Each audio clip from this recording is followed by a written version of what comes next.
Welcome to the Ages of Rock podcast with your hosts Bill Algie, Dennis Talbot, and Alan Tate. We are three guys who have one thing in common, a love of rock and roll. Our goal is to talk about all things rock. We hope you find this show intriguing, funny, and occasionally highly opinionated. Enjoy! Hey folks, this is episode number 280. We're getting closer to that 300 mark, so don't go anywhere. We'll be there in about half a year. Anyway, we have Abby Kay and Diego here with us, and Abby's going to tell us about her kick-ass music. Hi, thank you for having us. Do you really just want me to start talking about my music? Talk about whatever you want. This is a podcast about music. We want you to talk about anything but music. So that's right. How's your dog? Okay, so I have a dog. I like to say my name is Abby Kay and I play rock and roll. I have 7 singles released now, inspired by Iron Maiden, Lita Ford, and then getting some modern bands in there like Hailstorm. And recently, well, I guess it's not very recent anymore. About a year ago, Diego joined me, and so now we're getting some like thrash and prog stuff thrown into the mix. Proper headbanging material. Yeah. So yeah, that's a little bit about my music. So what are your influences? I mean, you didn't just like, so I can see that you're the ripe old age of 20 something, probably, maybe, I don't even know. Could be I'm 18, 17. I was going to say, I was going to guess she's still not even drinking. I was said 20. I mean, I was just giving her 20. I wasn't even going to go with 21. So whatever. So talk about your influences. Apparently this is a product of good parenting. That's what I would always say. Because your parents probably, see, there you go. I do have good parents. So I guess it started, I was around 5 years old. I would take my iPod to my dad, say, hey, can I have some Taylor Swift and Justin Bieber? That didn't really cut it with him. Good stuff. I ended up with, Iron Maiden, Kiss, Metallica, and I was 5. I didn't really know how to get rid of that, so I listened to it, and when I was 12, I was like, hey, Dad, are you going to take me to a concert? And so he chose Kiss, and that's kind of where I was inspired to play music. We love your dad. I do too. He's my dad. My dad was actually in the music video for Because of You, which was our latest single release. Cool. Mm-hmm. He does an excellent job of pretending to be asleep. He's been working on it for 50 years. He's very method. He was actually sleeping sometimes. So Abby would I should have been, or it should have been me. Is that a real life situation that you wrote the song about? It is. And that was actually the first song that I ever wrote. I went to Grammy Camp summer of 2018, learned all about songwriting from members of Earth, Wind & Fire, Meghan Trainor, and I came home and I was like, I'm going to write a song, and I just didn't. And then I had a band audition, and they led me on for months and months. Hey, Abby, you're our best option. We just got to figure this out first. And then, never mind. And so that was very hurtful, actually. Right. But, I got my first single out of it, so it was worth it. And, now I'm kind of glad that it wasn't me, because so many bigger and better things have become of my life than just a cover band. Well, that's cool, because like I said, I was watching the video and I noticed, because I know you said your inspirations was like Steve Harris, and you're into Iron Maiden, and I'm like going, you got the Iron Maiden T-shirt on, and the little you of the video, and I'm like thinking, I think this probably really happened. This is not just a song; this is a life experience. Yeah, definitely happened. Yeah, no, it's really, like I said, I went through and I listened to a bunch. I had listened to the one that you had sent us. And like I said, in the last couple of days, I've just kind of went through down the rabbit hole. One thing I do like about you, Abby, is the fact that when I first saw your video and I'm starting to listen to it, and you hear, because Diego brought in this heavier sound, the lower sound, you're. I was thinking, you got this kind of like sweet voice, kind of this Avril Lavigne kind of voice, and don't take that wrong. No, I get it a lot. And the thing is, then I'm thinking at some point she's going to go screamo. I just know it's going to happen, and that usually turns me off. And I'm like going, well, she didn't in that song. Maybe I better check out another. Then I keep going down the hole, and I'm like going, she doesn't do that. And I really like that because I like that fact that you got this kind of sweet, innocent voice along with these really hard rocking songs. I mean, it fits. It actually melds together, and it's a really cool thing. So that's one thing I liked about it. I do get that a lot, though. Like, if I'm about to get up on stage, I will actually hear people in the audience say, oh, here we go, little girl. People thinking I'm going to get up there, play an acoustic guitar, and play some Taylor Swift songs. And then by the end, they're like, holy crap, this girl rocks. So I'm definitely used to winning people over on stage because, people always kind of expect that they're going to just get like a little girl, and then no, I have some pretty heavy songs too. And some good pipes. Yeah. Exactly. But I do like the fact that you don't get into that, because that's kind of like what a lot of the younger girl or female lead kind of bands will do. They get into that screamo kind of thing. Yeah. And I just don't get that. I really don't. Maybe. No, I don't know how to like properly do that. Like, it just seems like it would hurt. Right. And there's no proper way to do it. And that's why you should continue doing what you're doing. No, Abby, you don't understand. I will pay you good money to learn how to scream, to properly scream. I will pay you. I promise. No. Here we go. The band breaks up on the 80s. Yeah.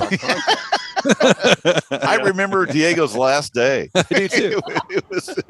It was September 28th. Yeah. The good part about this, though, Abby, is that whenever you're appearing at Madison Square Garden in front of 17,000 people, and Diego's in the crowd, you can go, well, it all happened that one night. It could have been you, but no. That's funny. No, so how did you guys meet then? What was the connection? So I am in North Carolina for 16 more days, then I moved to Nashville. Have to throw that in as much as I can because I'm so excited. And Diego lives in California. So we actually met on Instagram. And man, when was this? It was after you opened for Nita Strauss, because I remember she reposted something about you, and I'm like, oh, okay, this is cool. It's someone my age, also trying to do what I'm doing. So I followed you, and then like a bit later on, I was like, hey, you want to do like an Iron Maiden collab video? And you were like, sure. And then it took us like 8 months to make a video. Yeah, it was a mess, but then that's what kind of started the friendship. So we really were just good friends in music because, there's not a lot of young people in rock music, so when you find somebody, you kind of stick with them. And then I went through something, and I was needing a new guitarist, and it was kind of just like a no-brainer. Like, hey, want to play guitar on this song? Yeah. Okay, want to fly out, do the music video for it? Yeah. So we talk about this all the time. I don't know if he's actually in the band. I don't know if he wants to be in the band. I just keep asking him to do things, and he's saying yes. We never had like a formal conversation where it's like, oh, you're in the band. It was just, oh, hey, I'm putting out a song. Do you want to play guitar on it? I'm like, sure. Hey, you want to fly out to the other side of the country and like do a music video? Sure. And now we're going to be roomies in like a couple months. Yeah. You might want to have a discussion a little further. Just a little bit. That's pretty cool, though. So you're around the same age too, then, Diego. You're in that 18 to 20-year-old, 14. Yeah, I don't know. I was never even close before, so I'm gonna. I'm 36. No, I'm 20 years old. Yeah. Okay. Perfect. So am okay, the amount of times people at shows they'll get mad at us because they're like, oh, what are you guys at 24, 25? It's like, oh, we can't legally drink yet. And they're just like, go to hell, leave, get out. It's tough to get in a bar job when you can't drink yet, isn't it? It is. And I've had a lot of people at shows like just say, what are you drinking? And I'm like, a Sprite. They're like, no, what are you drinking? I'm like, I'm 18. They're like, oh, what? They didn't go, so? What's your point? What? They didn't go, so? What's your point? No. No, there's laws, and I obey the laws. That's how it works. So a minute ago, you mentioned that you had opened for Nita Strauss. I'd be interested to know how that experience was for you and how that experience came about. Best night of my life. I actually have opened so far. So far. There we go. When she's opening for you, you'll be fine. No. So I've opened for her twice. And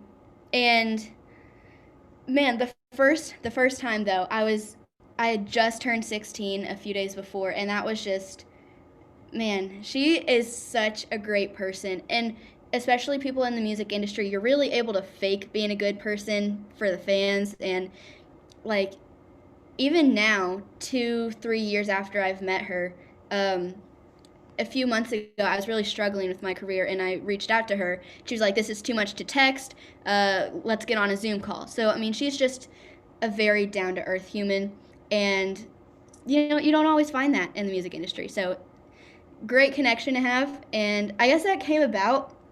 Um, Man, I don't even know. The first time somebody posted on a Facebook group that the local opener dropped, and I was like, I'll email. I'm 16. They're not going to pick me. But I emailed, and I got the gig. And then the second time, I called the venue, and they were like, sorry, we already have an opener. And I was like, I'm not going to take no for an answer for this one. Because, I mean, that was the best night of my life, and I was going to relive it. And so I reached out to Nita directly, and she got me on that show. Oh, cool. Sweet. We're actually seeing her. We're going to see her Sunday night in Nashville. Oh, I that's see her tomorrow night. Bill's Yeah, going to see you're- her tomorrow night. Yeah, Bill's seeing her tomorrow, and we're seeing her on. Alan, you're going down there Sunday, right? Yeah, me and Brian and my friend Michael and Steve. Okay, so you're all driving down together, and then Rod and I are driving down. So you all got lawn Right. tickets, right? No, I got seats. Oh. I got dead center. It's going to be beautiful. How you guys Beautiful. doing down there? I just trying to get a little conversation in. We are unprofessional, unscripted. And unfocused. Squirrel. But we'll get back to Abby. She's and Diego. They're interesting. So Diego, what were some of your influences? So my influences were definitely much more on the heavier side because, growing up, I grew up with a lot of like AC/DC, Guns N' Roses, that kind of stuff. And then I had my first breakup in high school. Then I went straight down the thrash metal pipeline. Anthrax, Megadeth, Overkill, all that stuff. Like I went to like a lot of like prog rock. So it's definitely, it's fun. Like I'll come in, I'll be like, "Oh, Abby, check out this riff," and she's like, "Hell no, hell no." I will say though, I went through a breakup, and Diego made me probably the same metal phase playlist that he's talking about right now. No, I'm starting yeah. to like it. I'm starting to like Oh yeah, the heavier Like- thrash. yeah, like late era Pantera, like Great Southern Trendkill, all like the hardcore stuff. It gets It's heavy. better. Yeah. Crazy. So do you have any shows? So are you doing anything regularly? I mean, are you doing any shows locally that are on a regular basis, or are you just kind of a hit and miss kind of thing? So I do a lot of solo shows in between when the band is here, because the band is in North Carolina, California, and Tennessee. But again, we're moving to Nashville really, really soon, so we'll do lots of band shows all the time. But they'll come for about 6 months or 6 weeks, not months. And like this summer, we did New York, New Jersey, Pennsylvania, Virginia, North Carolina, South Carolina. So we'll just do a few things at a time. And then in between when they're here, I do a lot of solo gigs just around the Carolinas. But we already have some things booked in Nashville, so that's good. Cool. So where are you booking things in Nashville? One of the bars, one of the local rock bars, because they have just every country bar you can ever imagine. So I know. So I've booked a few things because I'm actually going October 14th, and then the band is going January 1st. So I have a few solo things booked, writers rounds, open mics, trying to get. There's 2 holiday gigs that I'm working on right now. No promises that they're gonna actually happen, but we are working on them. So hopefully we'll end up playing many nights a week in Nashville once we all get there together. cool. We'll talk to you here later. We might know some people in Nashville. And we know a couple people in Nashville. Well, while we're on the topic of Nashville, what drew you to Nashville? So I was always an LA girl. I went to NAMM 2020, and I was like, no, when I went to Grammy Camp in 2018, I was like, oh my gosh, I'm going to live here. This is going to be my home. It's so great. And then NAMM 2020, I went out there and I told my dad, someday I'm going to have a one-way ticket here and I'm never coming back. And then I went to Nashville and we recorded with Troy Laketta from Tesla, and it was just such an amazing trip and experience. And we went to a bar called The Local, and they were having a writer's round for all females called Girls Gone Local. And I talked to Troy. I was like, hey, do you think they'd let me play a song? And he was like, no, they're not going to let you do that. These are booked months in advance. And I asked anyways to, kind of prove a point to my mom also that I can do this. And they let me play a song, and everyone was just so welcoming and nice, and I was like, this is where I want to be. And since then, I've actually played that writer's round twice, and I have another one in November. So cool. It's just a very supportive city. Well, the problem is everybody who was in LA or wanted to go to LA now lives in Nashville. Yeah. And unfortunately now go ahead. Oh, that's what I was saying from the beginning, because at first it was like, she was like, oh, we should live like around Sunset. We got to be in the middle of LA. And as someone that lives in SoCal, no. If you're in the middle of LA or like a bit outside of LA, the traffic's going to be the same. Prices are going to be ridiculous, and it's just not what it was. A lot of these venues, like, they're historic, but they're not. It's not what it used to be. They're tourist attractions now. They're basically tourist traps. And the problem is Nashville is getting to that point now as far as like residential rates and your apartment rate. It's went way up. It's just because of that, the influx of musicians. And we've talked to so many people, and we like I said, we go down there for our rock and pod. We know a lot of people in the podcasting plus in the musicians down there. And it is just a mecca of, especially like the 80s, all the 80s metal guys or the 80s,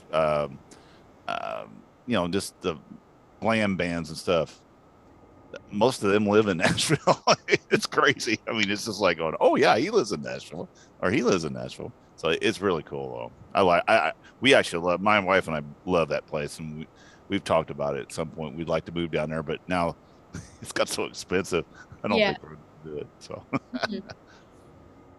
So, talking about a few of the songs, Dennis was talking about going down rabbit hole, finding a bunch of your songs. How many songs have you written or have you published?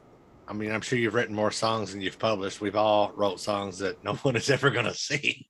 But I have 50 original songs right here. How many of them have been recorded, and what are your plans for release?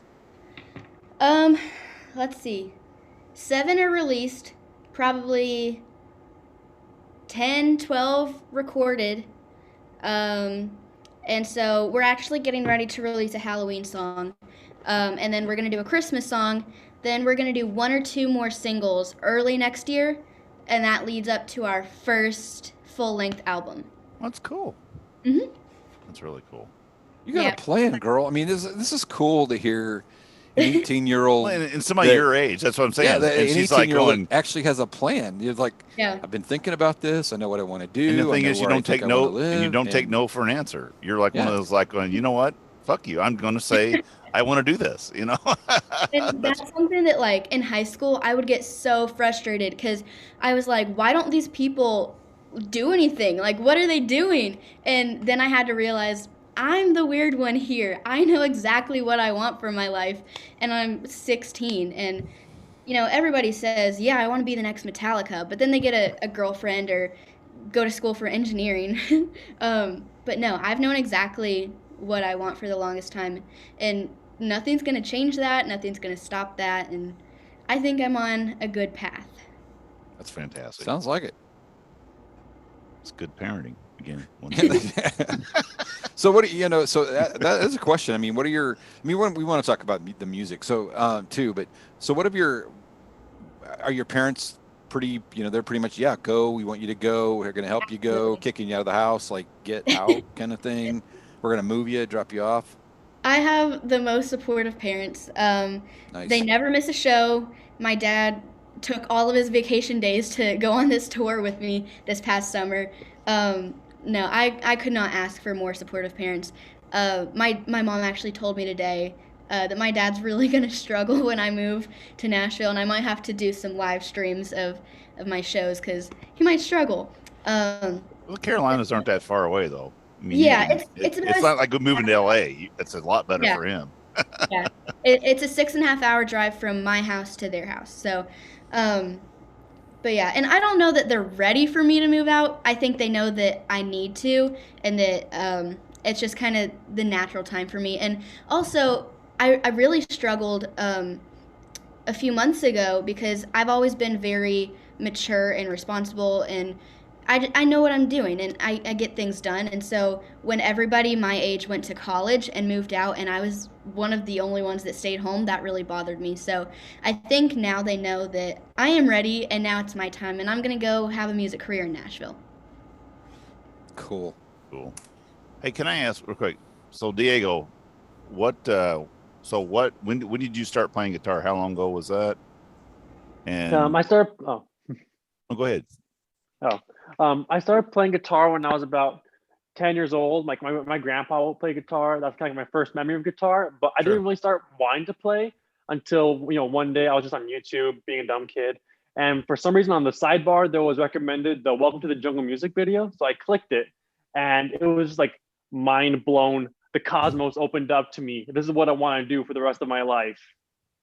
Cool. And so I badgered my parents for like a month straight. I want a guitar. I want a guitar. And they're like, "Oh, we'll get him a guitar. He's not going to stick with it." And now it's 10 years later, and here I am. Or did you go through the lessons phase, or did you do like the YouTube videos and learn that way? And because I was just like, I learned from friends, and I never had a lesson in my life, but I played in bands for 40 years, so. Yeah. Oh, for the majority of my learning, I definitely was in lessons. Like I started off just like a local kind of like music store doing lessons. And then I did classical guitar for a year or two, which sounds nerdy, and it is, but I think it was super influential and kind of like seeing the guitar a bit differently. And then after that, I ended up taking lessons with actually my best friend's like stepdad, but he's like a professional guitar player. His name is Griff Hamlin. Does Blues Guitar Unleashed. Check it out. And he's pretty much the reason I am any good at guitar, because beforehand, like I was, I would play pentatonic stuff, very simple stuff. But for him, it was very much real world application, not, okay, here's the theory, here's how you play guitar. It's okay, no, here's how you get the gigs. Here's what you need to do to be a guitar player that people want to play with. Here's what you do to get better. Sure. So it was a very different take on guitar lessons. Yeah. So that's why you're in the band. Yeah. Thanks to him. She said you're in the band. I heard her. Oh, It's wait, official. You want to be in the band? I'll think about it. You heard it. You heard it here, folks. You heard it here first. We're in the talks.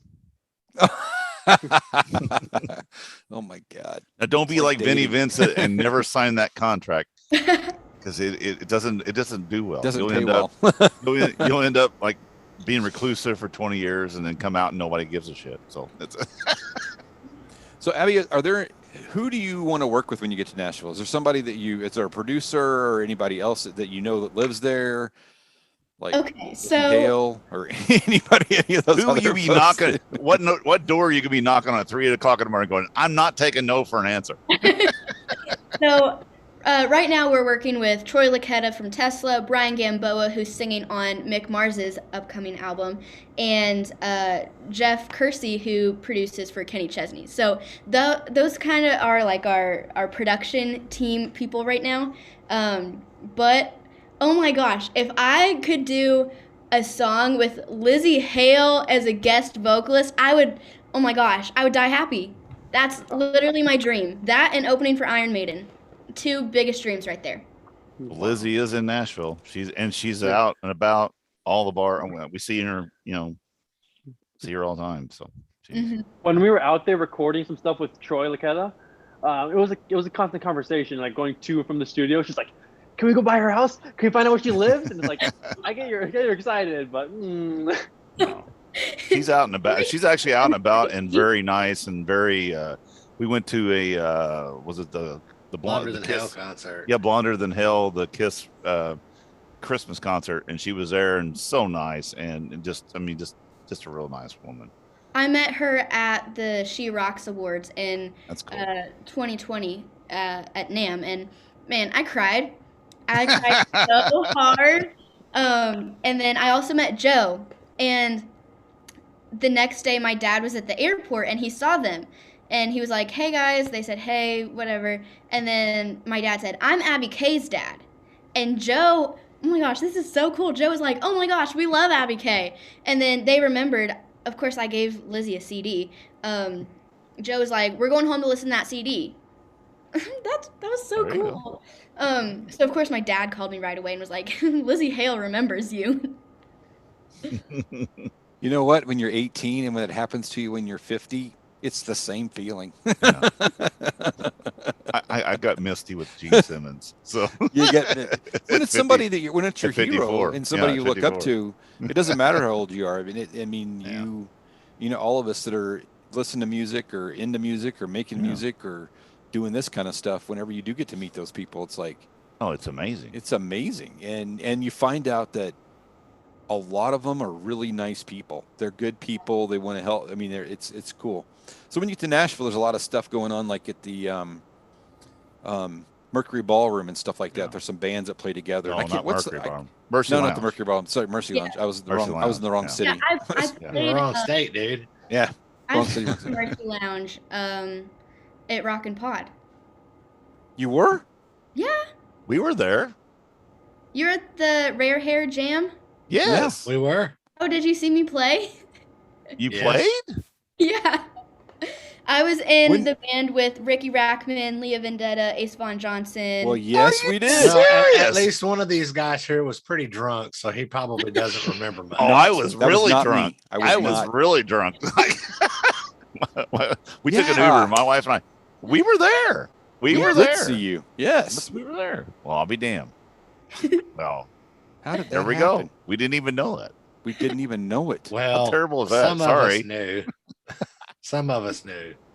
You should have filled us in beforehand, dumb shit. You're the one that always does the good research, not me. Well, I didn't know that. I was like, and I'm like going, so now we brought it up. I did watch one of your videos. Now we know how we got Ricky Rackman in your in your video. Well, Ricky is actually my boss. Really? Yes. Wow. I am the only employee at Cat House Hollywood, and I worked there for about a year now. So anytime you buy a shirt, I'm the one that sends that out. Well, really? I'll be dang. Well, I'll be damned. I'm just flabbergasted. It's like, what? So did you go to Rocket Pod the next day? I mean, when we after playing? Yeah, I did. Son of a bitch. Yeah, we were she there. talked to you. I remember. Don't you not remember that? No. We were sitting at the table. She came up.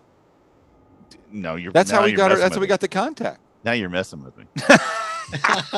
Fucker. Abby, you were supposed to play along. No, we actually we had a great time at Rare Hair. I mean, really, we had a really good time at Rare Hair. I did. I know for a fact. So we got up the next morning, and our first thing in that morning was to interview Mark Goodman in a room in front of people. And I was just waiting for that to get over so I could go get me a Bloody Mary because I was like, I was feeling really bad. I felt pretty good about it. Yeah, no, I felt pretty good. Mm-hmm. Cool. So what do you think about the Rock and Pod experience? Yeah. I think it was really cool. I was on 3 different podcasts, I think. The coolest part, though, I was like the band on stage before Billy Sheehan. And before that, we were talking backstage, and I told him who I was, not really expecting him to remember me at all. And then, I mean, because he's Billy Sheehan. And then the next day, I went to get an autograph. And he was like, oh, hey, Abby, how was the show last night? I was like, what? Yeah, man, that was really cool. But yeah, I got to meet a lot of cool people there. And, of course, it was just great being back in Nashville. Good. Well, that's fantastic. I wish we would have met you down there. It'd been I know. fun. No. I got back and then I got COVID about a week later. I come down with COVID. Oh no. So speaking of being back in Nashville, have you done anything to start looking for a recording contract yet, or are you going to wait until you've got an album ready to go? What's your plans for that? So, I have been signed before, and I think we are going to be an independent band for as long as we can. That is Same a thing, smart like move. a lot of people say, like, don't get a manager until you can't manage yourself. And so we're doing everything on our own right now, and so far so good. So until we can't do that anymore, I think nobody's gonna work harder for you than yourself. So I know that we're gonna be able to do what we want to do. That's a good way to look at it, and that's a smart move. It really is. There's great managers out there. There's probably some good record companies out there, but there's a lot of slime balls out there too. Mhm. And the thing is now with the way the internet is, and the way you have with social media, the way to get things out, why not do it yourself until you Yeah. can? Mhm. Oh, that's a good way to look at it. So talk about the other guys. Oh, go ahead, Alan. I was just going to say, Dennis mentioned something about slime balls, which brings another question to my mind. As an 18-year-old woman, have you had any issues navigating the music industry? Yes. Slime balls. All I'll say is some people are just gross, and I think this is kind of just my personality, though. If somebody tells me that I can't do something because of my gender or my age, I do it anyways, and I prove them wrong. And I've gotten a lot of gigs just by trying to prove somebody wrong. And you know what, Alan? A bass can be a weapon if she needs to be. How many times do you think I almost beat your ass with my bass? That's what I'm saying. I think this girl knows how to take care of herself. And you got Diego there too. Oh, there's been a couple times I've had to step in. Someone's being a bit too like, no, back up. Jackass. Muscle right here. There you go. Twist you around, body slam your monkey. All right, Bill was getting ready to ask something about Talk other to band Mr. members, Fist. I think. So, talk about who's the other people in the rest of the band? So currently, we're just now starting to put together like our solid lineup, which is why we're not putting out an album until next year. So obviously we got Diego here, and then we As also of tonight, have, the 28th. There you go. Yeah, finally. we have Zach Gulledge on drums, and he just joined about a month ago, but he played a few shows with us the past few weeks. He is great. Diego and I, we're pretty much like brother and sister. We get along very well, except for the times that we have sibling fights, but that's okay. Yeah. The times she pushes me down the stairs. I never pushed him down the stairs. That's an inside joke. Just wanted to clarify. But so we're really looking for people that we can get along with. And we're also going to live together. We have a band house. So it can't just be about the music. It also has to be about the people. So Zach, he fits right in. And then eventually we're going to look for a rhythm guitarist. But again, we don't want to rush into anything because, we want this band to be going for a long, long time. And it's got to be the right fit. Hey, I'm 56. Please don't let your I'm a please rhythm don't let your guitarist. band house turn into the Motley Crue band house. Oh God, Les. No. No. No, there's gonna be no drugs, just coffee and herbal teas. Yeah. Coffee, tea. Man, things have changed. Yeah, no shit. No, but rock and roll, it used to be all about drugs and alcohol, and I feel like now, like the new messed up is like really super fit and healthy. Yeah. I got so much caffeine in me, I'm about to flip out, dude. I have worked out but 5 times a day. I am jacked. There is some truth to that. I do see a lot of that where it's like the current day, like touring like rock stars and metal stars. They're not, getting drunk. It's like, oh no, they're black belts in judo, or they can bench press 600 or something like that. Like Nita Strauss, she's all into fitness, and same with Zach Wild. Yeah. Yeah, I'm all about Zach's a big fella. I'm all about fitness. I'm all about fitness too. Fitting as many tacos as I can in my mouth. That is not a lie. You just repeat though, doing like rinse and repeat. You know what I'm saying? Man, oh man. She's probably like, I gotta go. It's like, I'm glad I didn't meet these guys at Rocket Pod because it would have been horrible. I'd never been trust on me. this. She puts up with me. You guys are a dream compared to me half the time. Yeah. Cool.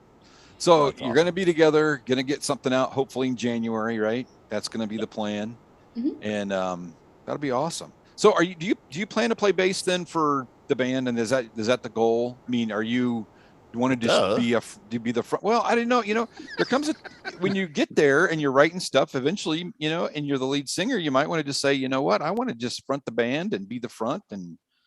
Okay, I can hire a bass player. So interesting. I've never been asked that, but today this is our second interview of the day, and I've been asked that in both interviews. And that's so weird. I've never been asked that before. But the answer is absolutely not. Because You're you know, a wrong. lot of people will say like I'm the singer of Abby K and I also play bass. That's not true. I am the bassist and I also sing. Bass, I mean my bass is literally my best friend.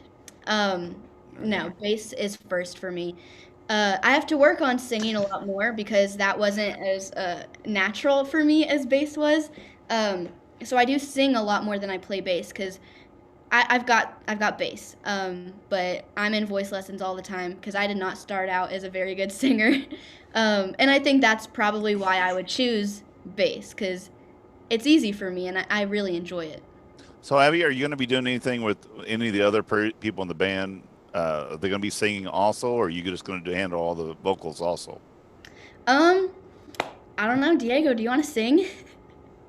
I'm working on it. I'm not my break. You know, for her, like playing bass and singing is natural. For me, I get so into what I'm doing on the guitar, I struggle to talk while playing sometimes. So it's definitely a work in progress, being able to play and sing at the same time. Yeah, we did play a show about 2 weeks ago though, and he started singing more, like harmonies and background vocals, like in Livewire. He was doing the "Cause I'm Alive," and I was like, "Go Diego!" Yeah, there you go. Yeah, I try. It doesn't come natural to me yet. So there have been times where she'll kick me on stage where it's like, "Hey, dumbass, do backing vocals." He'll come out of his shell. It just takes time. I was at a local event last night. There were some guys that I know that were playing, and they had a guy that was playing percussion for them and just had a beatbox kind of thing. And it's called a cajon. They were huh? Well, he had a couple of different things. It wasn't just a cajon. He had some other things too. So anyway, he had a mic too, and they were wanting him to sing background vocals, and he's like, "I don't sing." I mean, that's not a very big place at all. Why the fuck you got a mic? Well, because they mic'd him. They wanted him to sing, and he's like, "I didn't want to sing." But eventually, he did start singing, and they would every now and then they turn around and look at him, and they go, giving him a thumbs up. I've been playing in bands since I was 13 years old, and it took my 50s. And you still can't sing. Well, but I'm saying it took to my 50s till I finally started doing some background singing and maybe do a lead or two here. It's tough though, and like I said, like Diego said, you know, when you start playing guitar, then you gotta get. You know, I don't know how in the hell Geddy Lee could do keyboards, foot pedals, sing, and play bass at the same. I mean, how in the hell do you do that? I mean, it's multitasking at its finest. I think it'd be really hard to play. Dennis. What's that? I think it'd be hard to play drums and sing. Oh my god! Like, I don't know. You know, honestly, as a drummer and a bassist, I never had trouble keeping the rhythm with either instrument and singing. Not that I'm a good singer, but I can still. I mean, look at Henley, Collins. You had, you know. All of those people could do that. Oh, well, hell, Night Ranger. Yeah, Kelly Carey. Carey. He. I was like, Carey. Trying to drop names, you don't know them, but you know, I don't know. We're gonna get close. It's kind of a blur, but you know, it is kind of a blur. You know what I'm talking about? Night Ranger, drummer. Night Ranger. Good gravy. So this is starting to go off the rails again. It is going off the rails a little bit. So before we forget. Where can our listeners find you online, find your music, website, Facebook, socials, all that good stuff?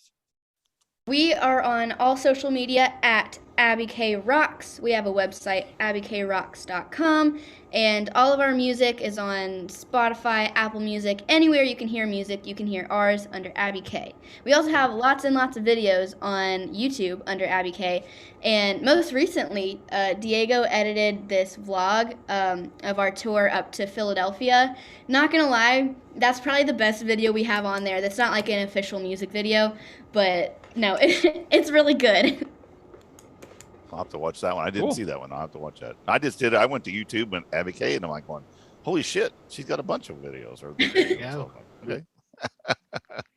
Well, Abby and Diego, we thank you for coming on the show and putting up with our elderly shenanigans. Hang tight for a minute. I'll take us out of here. Folks, visit us on agesofrock.com. Check out our social media and past episodes. And until next time, peace out.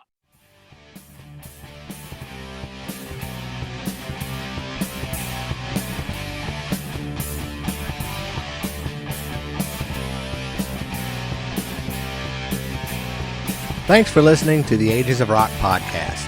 If you haven't done so already, be sure to subscribe to our YouTube channel, like us on Facebook, and most importantly, tell all your friends. Remember, you're never too old to rock. Until the next episode, peace out, folks.